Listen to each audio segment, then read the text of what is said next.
Se você chega a passar vergonha com a sua sinceridade ou sente que não dá conta de controlar alguns impulsos, assista agora esse vídeo. O que a neuropsicologia pode falar de algumas reações impulsivas? O funcionamento executivo é um maestro de um conjunto de funções, dentro delas, o controle inibitório. Ele é responsável por frear, inibir intencionalmente algumas respostas, sejam elas autonômicas ou dominantes. Um exemplo é aquela velha brincadeira de vivo ou morto. No final dessa brincadeira ficam poucas crianças. E aí, como fazer para acabar de filtrar? Quem é que não se lembra de uma situação em que a pessoa que conduzia falava morto e estava em pé, vivo, estava no chão? Nessa hora, o estímulo dominante é o estímulo visual e dá uma vontade louca de abaixar.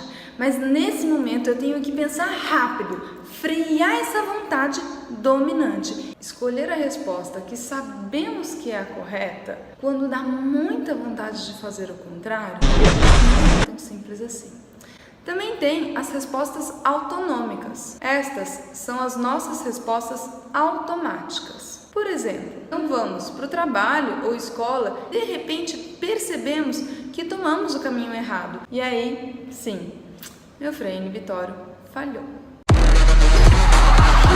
O dia inteiro temos que frear, inibir respostas, sejam elas dominantes ou automáticas. Ser educado e responder calmamente quando às vezes a nossa vontade não é essa. Gonna turn your back on family?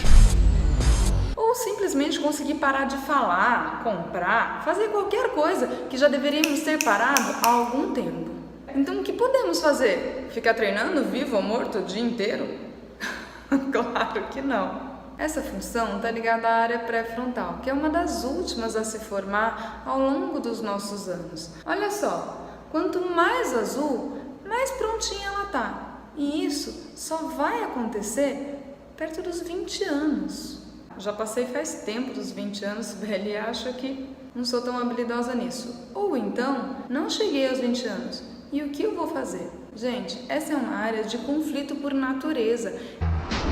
E uma das alternativas que temos é atrasar as respostas, sejam elas autonômicas ou dominantes.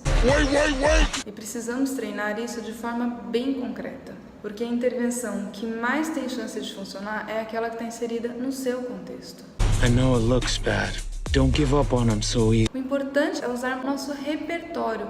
O que temos de novo para oferecer para aquela situação problema? Vamos supor que eu estou numa situação que eu sempre me comporto da mesma maneira, eu sempre resgato aquela solução. Seja ela gritar, falar alto, brigar, bater, xingar, me endividar, não importa. Se eu só tenho essa possibilidade dentro da minha memória de trabalho, qual é a chance de eu dar uma nova resposta para aquele mesmo problema? Eu preciso construir outras respostas e trazer elas para a minha memória de trabalho. E na hora do problema, eu vou ter a oportunidade de escolher.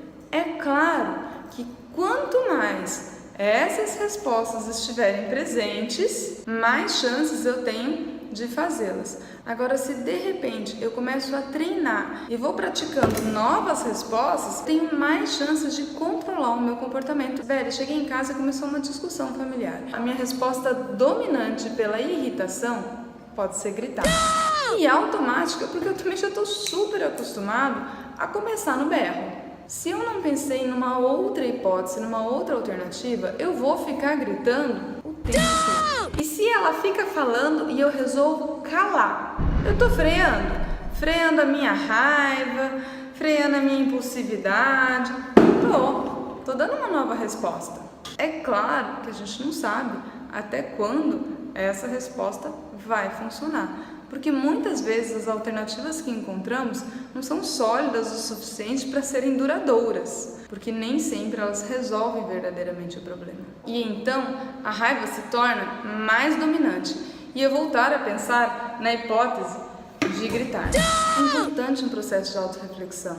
Tem situações que o nosso freio falha sempre no mesmo lugar.